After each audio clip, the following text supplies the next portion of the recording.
geometry, connected to a knowing that goes beyond this time and space for you.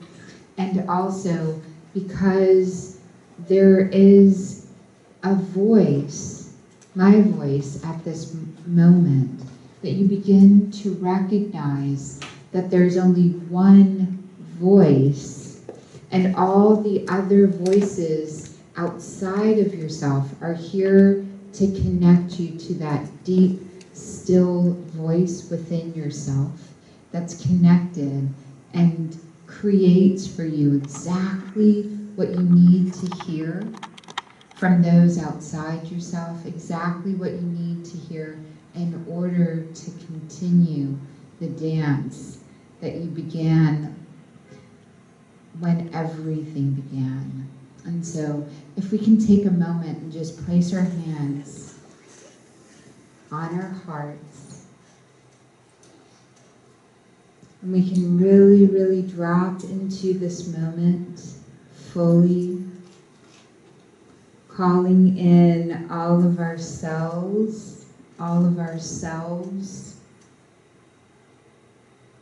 to really know that we are giving this moment, this awareness, this time to ourselves. We are keeping a divine appointment. And wherever you are, that's where you're meant to be. And right now, bringing your attention into the base of your feet. Bringing awareness, love, gratitude into your ankles, feet and ankles, up into your calves, into your knees. All of these cells, all of the awareness has been with you this whole time in this journey.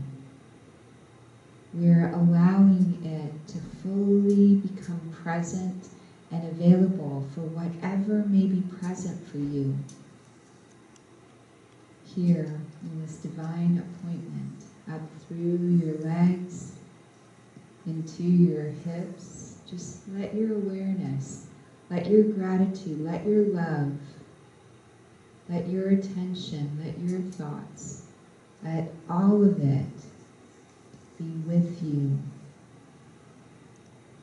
Breathing in and breathing into your belly, breathing in all that's possible for you, all the layers of you seen and unseen become available for you in your belly,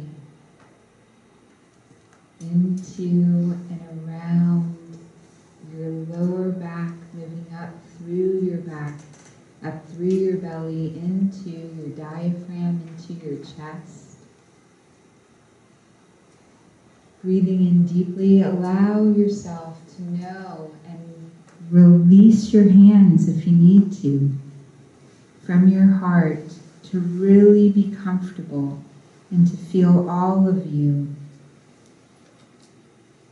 and through your chest and through your shoulders, into your arms, into your neck, up through your back, into your face. There is more space within all of you. Let's make all of this space available. All of your attention, all time, space, brought now into this moment, for this right now, here, sacred geometry, sacred appointment, ancient Egypt, all time, all space. We call in all the celestial beings, all the guides, all the directions, with great gratitude. Thank you for coming now. Our intention for this is to really awaken to the next part of our journey, our story, and to remember our belonging to each other, to ourselves, and to clearly hear that voice within our heart, connected to all time, all space, up through our face, up through our crown, out, all the way around us, after you take a really deep breath with yourself, for yourself, let out a sigh and go ahead and open your eyes.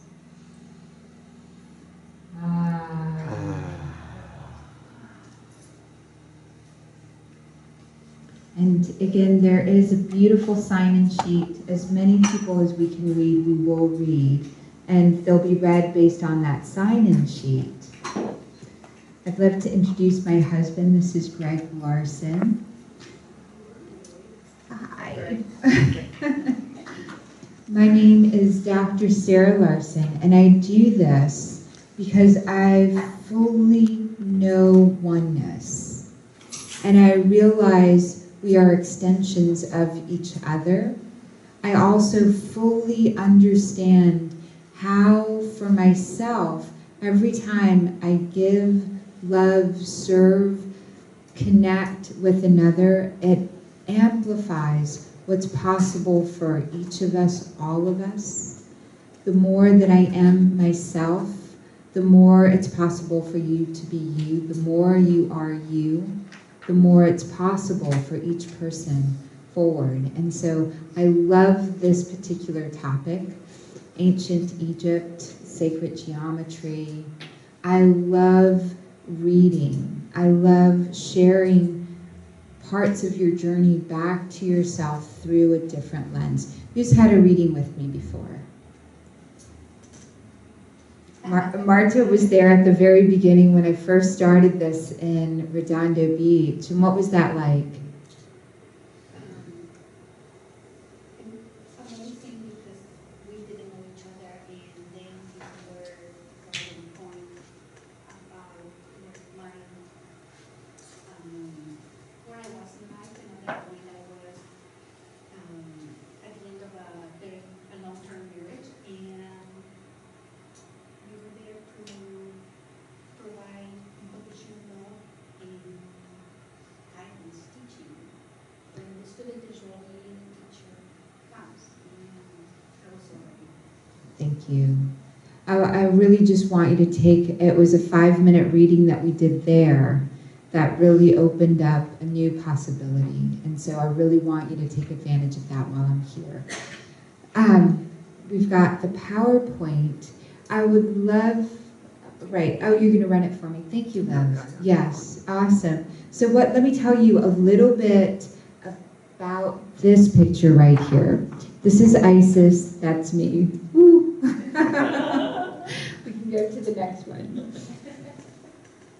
So these are great, great spaces that put out an energy field. To this day, we cannot create something this extraordinary.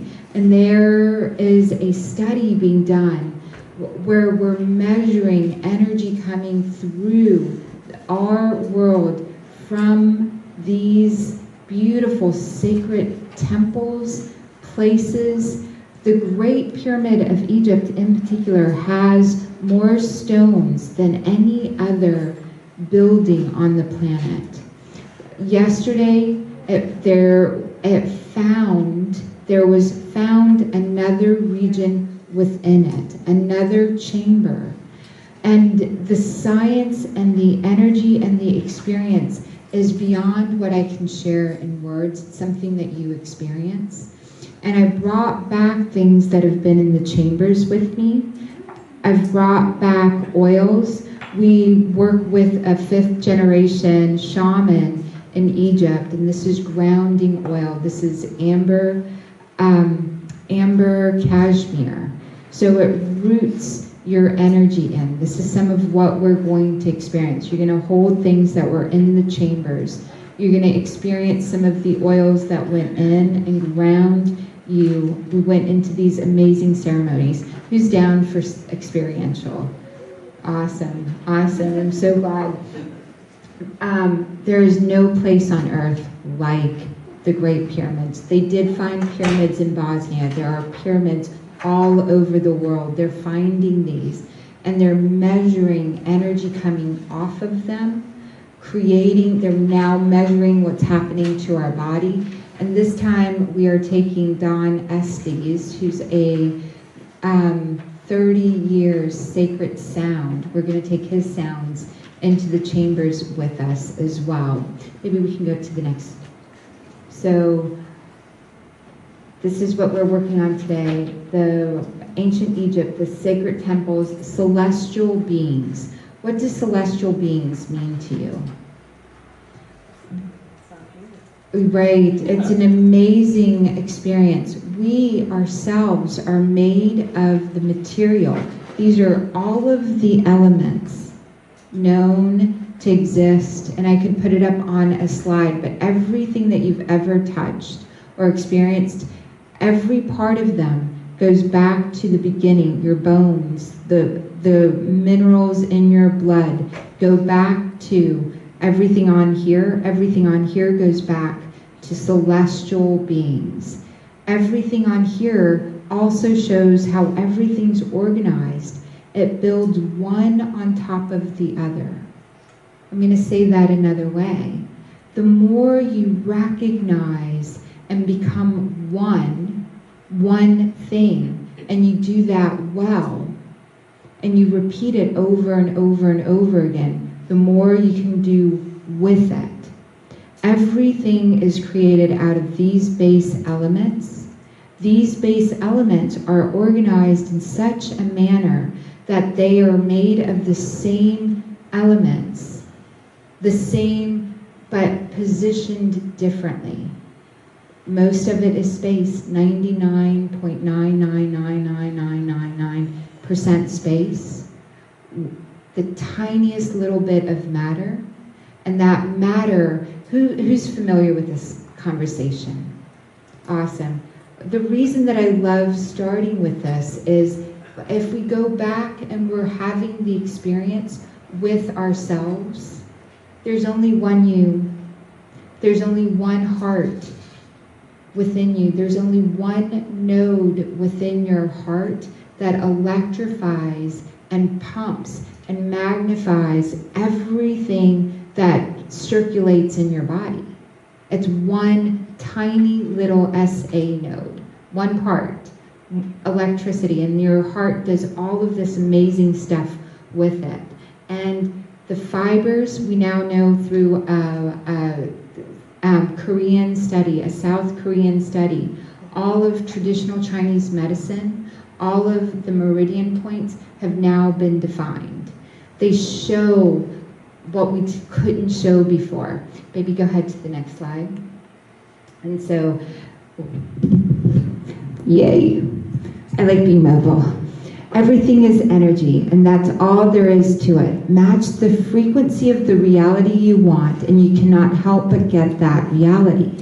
It can be no other way. This is not philosophy, this is physics. This is Albert Einstein. I want you to think about what you really want. And it can be anything from, like with children, when we were children, again, this is experiential, really connect into your heart. We're gonna do activations. This is an extraordinary thing to give yourself. You have tools that have been in Egypt. We've got elementals, and then you're gonna be read. Really invite yourself to fully play. Think about what you want with all your heart. Maybe the next one. Oh, there's Marta right there. She went to Egypt with us. That's Ken Sheets. He built Harpo Studios for Oprah. There's my beautiful honey. There's me on the other side. There are the great pyramids. You can feel the energy there. We can feel the energy here. There is no distance when we allow ourselves to really recognize. Who's ever had a distance healing? Who's felt the energy of that distance healing? Who's down for feeling the energy of the pyramids? Awesome. Awesome. Baby, next one. What is sacred geometry? All matter originates and exists only by virtue of a force which brings the particular of an atom to vibration and holds this most minute solar system of the atom together. We must assume behind this force the existence of a conscious and intelligent mind. This mind is the matrix of all matter. That's Max Planck. What that means is space, and how space is held together, that sacred space, that sacred geometry, that sacred energetic force. It is a minute solar system of atoms held together. You are a system that's being held together. What holds it together? Your heart, your heartbeat, what you desire, what you want, what you intend, what you're here to create electrifies you, gives to you energy, hysterical strength if you want it. Hysterical strength by Wikipedia is defined as someone being able to lift a car or a truck off a child. Great strength needed. According to the ancient Egyptians, we've got 365 senses. That hysterical strength is one of them. When we think about a man and him getting excited and his member getting excited, blood rushing to that, one thought going to that, we have that ability in our body to lift and build great stones like the pyramids into space. We have that possibility. You have senses within you. Who likes that idea?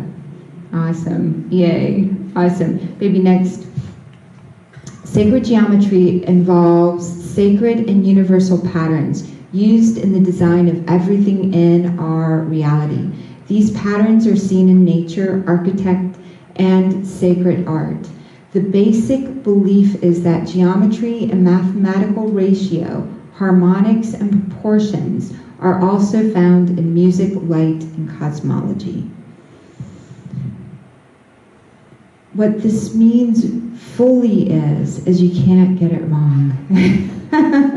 It's in everything. If from the smallest child to anyone, if you tap back in to the music, the dance, the thing that you're here to do, it shows up in everything. That universal pattern begins to show up in every area of your life. So this is the Golden Key. This is Jonathan Quinton's work. I'm going to talk over this as we're talking about the golden ratio. And these are all of equal sizes. This is a cross-section of DNA, the red really showing you they're all a particular length. This length unit of 1. Who's seen Jonathan Quinton's work? Oh, he's an amazing man that's been studying this for over 50 years. He comes from New Zealand, and he and I co-teach quite often on sacred geometry. And what he's showing here is the Fibonacci sequence as well as the pi ratio.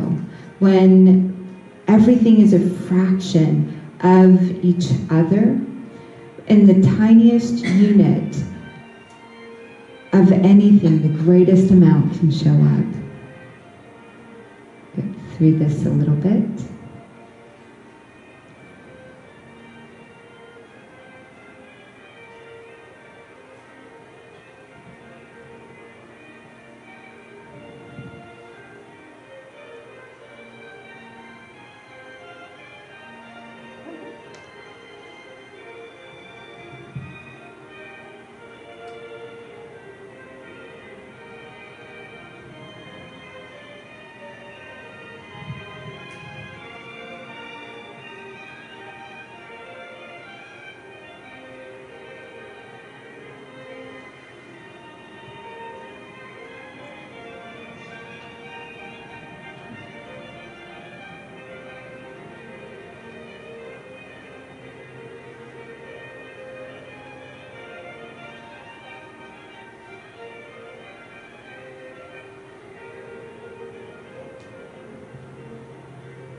So this ratio shows up in everything in nature, especially in us as well.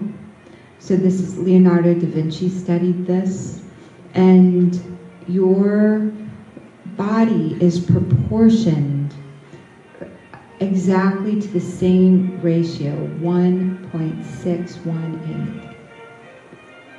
Everything multiplied out. You multiply the size of the eyes, the distance, the nose, it all is a proportion. It's quite extraordinary. I'll talk about it a little bit more afterwards. Who created the ratio? So it started with, so this goes back, Pythagoras, ancient math, but the ratio, all of this started when a rabbit farmer watched rabbits multiplying, and that's where the Fibonacci sequence came from. Was it God? Who created that relationship? Oh, okay, that's a great question. Who created the relationship? Space. But I identify source as within all of us. God is within all of us. Space, however we label it, is a beautiful, we can go to ancient text. I can go back to my references from my near-death experiences and really share its agreements. If I had to say what created everything, I would say it was sacred agreements. And the agreement is an energy field held between two people in feeling and in thought, two consciousnesses. So there was a consciousness that is the consciousness of all. That consciousness spoke, and the unspoken and the spoken then existed. The spoken was understood, the unspoken had to translate itself into energy field. The spoken parts, tiny, the unspoken parts, huge. And those all held together in agreement. When the distinctions dissolve, so does time, distance, age. The distinction, and it's easy to point at things. It's easy for me to point, but quite often people get caught up on the pointer words. So a sound is equivalent to a wave. A wave is, so there was a wave and there was matter, well, something that didn't move. The wave was in flow, and it's amazing to have an experience of this and to choose to come back to this dense world from that experience. Who's had a near-death experience? And who remembers what it felt like? The other side, free. Well, just call out some words, what it felt like. Lightness of being and no judgment. Lightness of being, no judgment, love. Beautiful. Because I thought, right time over, I would have died. You know, and the light came. And the light came. So it's quite, what else would you add? Thank you. Unconditional love and infinite understanding. Unconditional love, infinite understanding. Once you have that, no one comes back and goes, God, I want to make more money. I want more people to like me, and I want this, and I want that, and I want this. From a standpoint, I wanted everyone to kind of feel that energy and to trust to the deepest level possible. And I went on to, my near-death experience was at age 19. Multiple near-death experiences. They were very harsh circumstances. So when I would go into the other side, coming back to this side was quite extraordinary. To go back to the other side, come back into this side. And what I mean by that was bliss, peace, understanding why someone was hurting me or harming me. And then being in the experiencing harsh pain, understanding it didn't mean that the pain went away. I went on to get a degree in everything. I'm a medical doctor. I'm a reverend of all faiths. I study and learn constantly because I want to be able to experientially share what's on the other side, on this side, with every person that I meet. Just like everyone else, I'm human and flawed and imperfect, but I strive to understand myself better so that the distinctions in time and space and judgment dissolve. Could you tell us what your experience was? Sure. Let's see. So I'm born in Pakistan. At age, in 78, we came to the States, grew up mostly in New Orleans, and when I started my period, my grandparents were like, oh, she started her period. They had me serve tea in Pakistan to a very tall and handsome man, and this was probably the best person in the village, did everything right by the books. After serving the tea, a few days later, I am standing in front of the entire village, and my grandfather is asking me, will I marry this man? And I'm looking out at everyone, and lo and behold, I say yes. A few more ceremonies later, I am in Mississippi, my wedding night. I have no idea what's happening. No one's explained to me what a period is, even though I had the period. And my wedding night, he jumps out of the bathroom, and that's my first sexual experience. And the first time I told my husband this story, I told it in third person as a very, very broken person, because I didn't have an understanding of worthiness or self-love. 5 years later, my clothes have been hidden numerous times. I've been beaten to a pulp numerous times, threatened. My grandmother's going to be killed if I don't behave, if I do certain things. And in the same time frame, I'm really happy that I'm sharing this without getting really emotional. Usually, I was 14 when I had the arranged marriage, 19 and probably 16 or 17 when I first had my near-death experience, being sat on and being choked.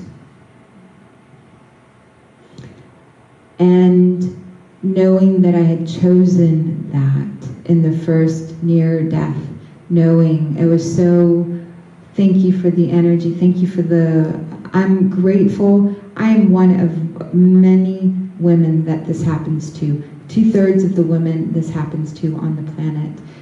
Most women don't get to protect their genitalia. If we can wake up to our oneness, if we can wake up to our own personal power, we don't have to go anywhere else to awaken the rest of the world. But that was my near death. At 19, you're so welcome. At 19, I was in Pakistan, multiple controls. I'd written suicide notes and letters to everybody under medication from this doctor. He was 28, I was 14 when it started.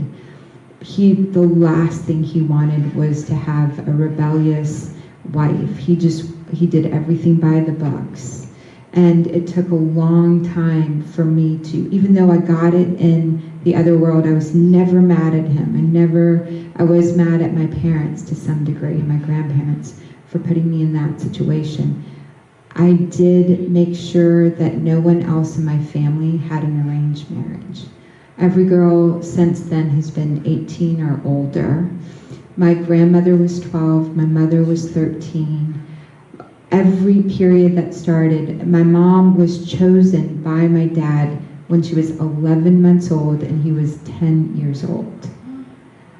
And they didn't actually get married until the period started. And this is a reality that used to happen in the United States as well.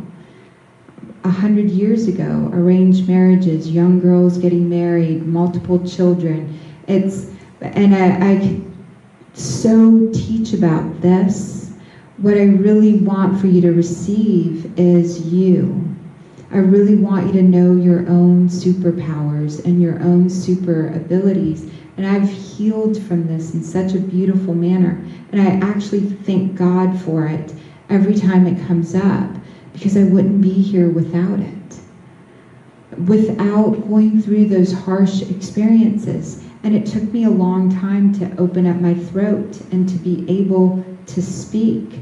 In that culture, women are killed for speaking up, and generation after generation, each of us has gone through a challenge that's equally difficult, that equally got us into this room. Would you agree that you've had some pretty harsh circumstances that got you into this room? Fully receive that. I understand time, and I understand space, and I understand past lives. I understand the Akashic records. I understand agreements. And that man agreed to do that so that I could do this. Those people, those situations happened for you so that you could be here and fully activate another sense within you that you didn't know fully or realize fully was available to you. We're going to break this picture down, but really we are energy. We are mostly space. Most of that space is either turned on or turned off. I'm going to say that another way.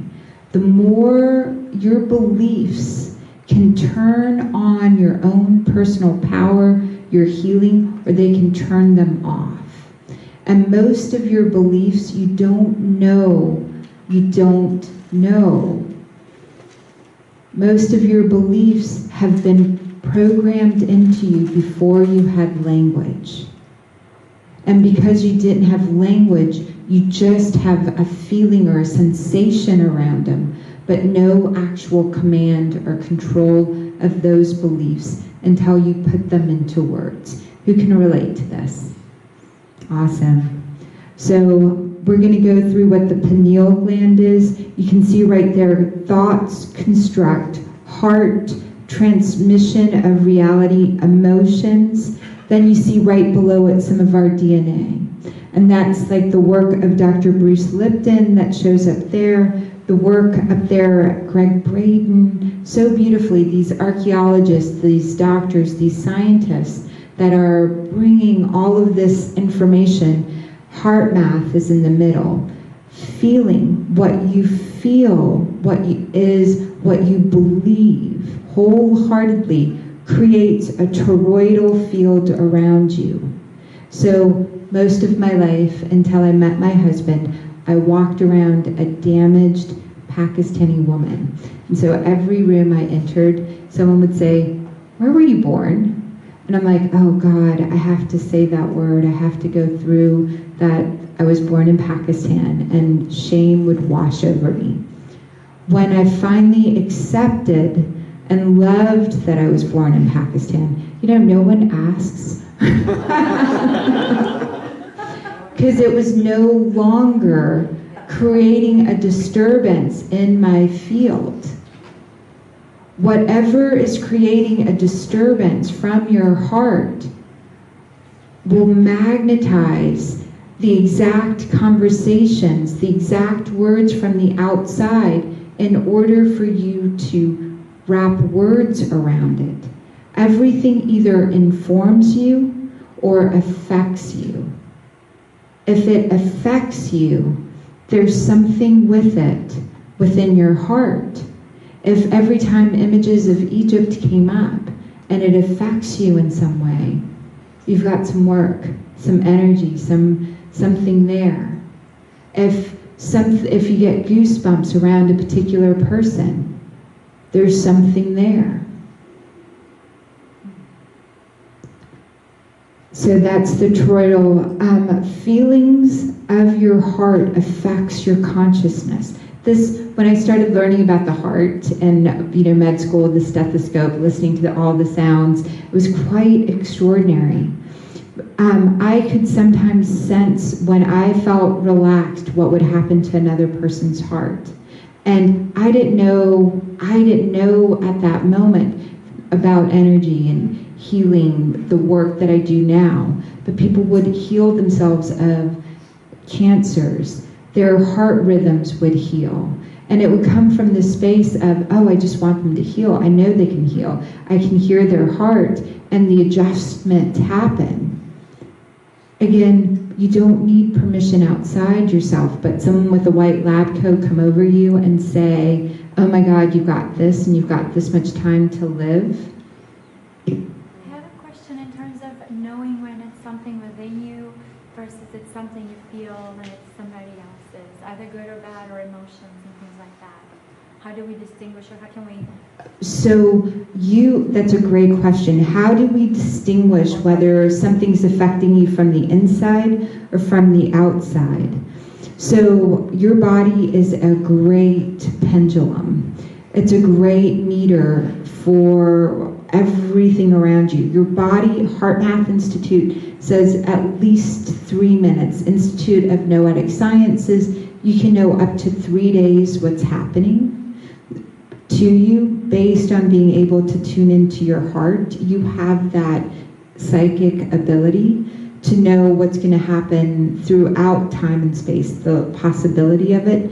How you know if it's outside yourself is if the voice is coming from within, you're relaxed.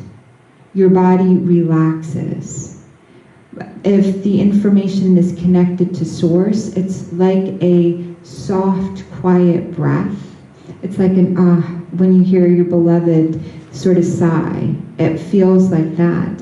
When it is, and our thoughts are not our own thoughts. It's like a big cloud within this room collecting our thoughts together. And the most dominant thoughts are what you're going to read first. If most of the thoughts are fearful in a space, in a room, you're going to feel into that energy, and your body's not going to be deeply relaxed. Did that answer your question? A little bit at the end. Part of the question, so I know the part of if it's that calm voice, I know that's an inner knowing versus a fear. I was also more looking, I'm taking notes by the way. Oh, good. So you know what I'm doing. And you're welcome to record this. Anyone can put on their recorder. You're welcome to record this too. Part of the question is if, like, feel like crying, knowing that that's something for me to work on in me, or I'm picking up on this So energy. I'm going to answer that twice for you. So it's so beautiful, just like that cloud coming in. So those of us that are sensitive to energy and pray for the planet, were sad on Halloween. And that was because we knew something was going to happen in New York. The work of Greg Braden, the work of censors, some people were sad before Las Vegas, were sad before the fires. And because we're planetarily connected, and this was a study done on gorillas. They were studying gorillas. That's the answer. So you will feel all of the collective energy. There are systems, things that you do once you feel it to elevate it, and you can affect it as well. And that's why it's so important to be in rooms like this, where we're learning our super skills, our super set of abilities. Nothing is completely predestined. So I'm going to answer it another way with the gorilla study. The gorilla study studied gorillas, and it was 10% of every gorilla population is depressed. And they decided they were going to remove the gorillas from the population and see what happened to the other 90, if they would wind up happier. The way they decided the gorillas were depressed is they had less sex, they groomed each other less, they participated less. The ones that were participating less, had less sex, they pulled them out, and they watched what happened to the rest. Guess what happened? They all died. the tribe of gorillas all died. So they started the study again and thought, oh my gosh, let's try this on another. And then the second set started to die. And they're like, we can't do this. That's one of the ways that they established there is a field between us. Some people are the feelers, and they're the early detection system of when things are going wrong, and that's part of their super 365 senses. That's one of their senses, and those senses, once they learn how to use it, can affect the field to a different degree. Who's grateful for this information? When I learned that, it helped me so much. You're saying that the gorillas that were depressed died, or the other gorillas? So the depressed gorillas were pulled out. So say it was a 100 gorilla family, 90 gorillas died. So the whole tribe died because the 10 gorillas that were the feelers of the group weren't there to feel, pre-warn, process emotions. And again, if you take a look there, we have created this reality through the transmission of the energy field in our heart. Those that love the most deeply, feel the most deeply, have more access to the fibers of space around us. So, You are fascinating. oh. I just want you are fascinating. Very good. Thank you. No. Really amazing. This is huge, thank you, because I couldn't figure out what was going on right at Halloween. Everything was upside down. We used to make excuses for feeling sad. Once you learn this information, you will no longer look for things in your environment that might have been causing the sadness. You'll just know, oh, something planetary is going along. I was looking at myself, like, what am I doing? What am I off? So now I'm realizing I am feeling others. Yes. And I just need to accept it and then focus on that. Yes, and then learn how, the next step, this is first knowing how to feel it. It's so beautiful that you know how to feel it. And more of you will come online to understand and help yourself around this. We can go to the, so this is, negative emotions can create nervous system chaos, but positive emotions do the opposite. So where you see the green in the image above, so if I stub my toe out of bed and I don't take a moment to honor myself and I start frustrated, the rest of the day can go to where I'm in coherence, and my heart field, that toroidal field around me, will create healing opportunities throughout the day for me to slow down and take a minute. If I bump my toe out of the bed and I sit down and I think about what I love, what I appreciate, what my purpose is, what I'm actually here to do, I can then create the rest of the day in a very mindful way. Your body might be telling you you're in for an accident, car accident today. Your body already knows. And if you go through a little bit of a stumble or a little bit of a pay attention moment, pay attention. The Dalai Lama says on days that he does that, he meditates for 4 hours rather than 2 hours, so that he can control more of the toroidal field around him. In the fetal development, the heart forms and starts beating before the brain begins to develop. So, you had just mentioned about having almost like a premonition. yes. Things like that. And I had that happen. I was in Ecuador and I had this vision. I remember I was asleep or half asleep, whatever, and I saw myself riding a horse, falling off the horse and dying in my vision. And it was clear. I mean, it was like, this is what's going to happen. It was like, that's it. So I thought to myself, what do you do about that? How can I change that? Yes. Is there a way to change that? Okay, so I went, well, it didn't give me a date, so, I can't, I had a horse. I waited for 2 weeks, and I thought, well, okay, I'm going to get back on my horse, and I'm going to go. Well, that day, we're going around the hairpin turn, the horse is galloping, and my saddle flew off with me on it, hitting the ground head first. 2.5 years, broke my head basically and my body a lot. And I until this day, I say to myself, well, when I have a vision like that, how do you change that reality rather than just, It's the meditation part. And we're going to dive into that. You get into the sacred agreements that's about as well. And we can really specifically talk about why it happened for you. I did realize why it happened, because that was the first thing. So, well, okay, I recreated this, why did it happen? Because I wanted to be with my partner who had passed, about a year ago or so. And so I realized, okay, but I'll have a lot of time to be dead later on to be with him then, right? Yes. So, but still, what could I have done So, differently during the vision? But when you took time to not get on a horse, you told the field that you really wanted to live. I'm going to say that another way. If you would have had the premonition, gotten on the horse, that day you might have died. Exactly as it showed you in the premonition. But because you took 2 weeks or however amount of time, you informed the field. And you can do this actively you can do it as an active conscious being. You did it sort of unconsciously, subconsciously, that you inform the field, I really want to live, I really want to live. I'll have time to, yes. And so that's the reality